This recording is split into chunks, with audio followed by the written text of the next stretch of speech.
আসসালামু আলাইকুম সুপ্রিয় কৃষিপ্রেমী ভাইয়েরা। আজকে আমি আপনাদেরকে দেখাবো কিভাবে লাউ গাছের অধিক ফলন পাবেন।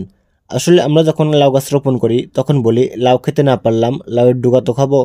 আসলে বর্তমানে যারা লাউ চাষ করেন অনেক সময় দেখবেন শুধু লাউ গাছের পাতা কিংবা জালি এসে ভরে গেছে লাউয়ের ডুগা, কিন্তু লাউ নেই, লাউয়ের জালি নেই কিংবা ফলন নেই।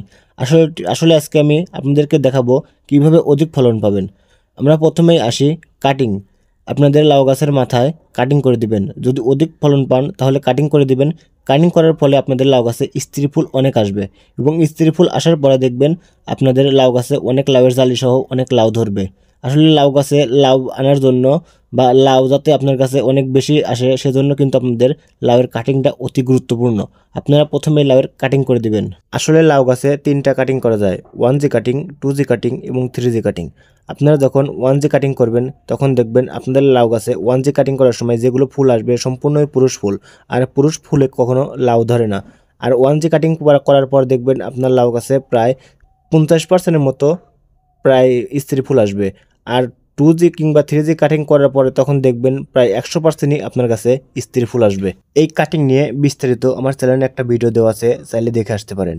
এরপরে আবার অনেক ভাইরা বলেন যে আমার গাছে কোনো সমস্যা নাই, মাছি পোকা আক্রমণ করে না কিংবা আপনার পরাগমন ঠিকই হয় কিন্তু লাউ পচে যায়। আসলে সব কিছু ঠিক থাকার পরেও যেহেতু লাউ পচে যায় তাহলে আপনারা বুঝে নেবেন আপনার গাছে ভিটামিনের অভাব। কারণ গাছে যদি যখন স্ত্রী ফুল প্রচুর পরিমাণে আসবে তখন দেখতে পারবেন গাছ কিন্তু ভিটামিনের অভাব পড়ে তখন স্ত্রী ফুলগুলো এমনি এমনি মরে যাবে কিংবা স্ত্রী ফুলগুলো আরেকটু বড় হয়ে জালি হয়ে লাউয়ের জালি কিংবা কড়া হয়ে তখন ঝরে পড়ে যাবে অনেকেই কিংবা অনেক পচে যাবে। যখন আপনার কাছে অধিক পরিমাণ স্ত্রী ফুল আসবে এবং লাউয়ের জালি বা কড়া আসবে তখন আপনাদের খেয়াল রাখতে হবে এগুলো যেন ঝরে পড়ে না যায়।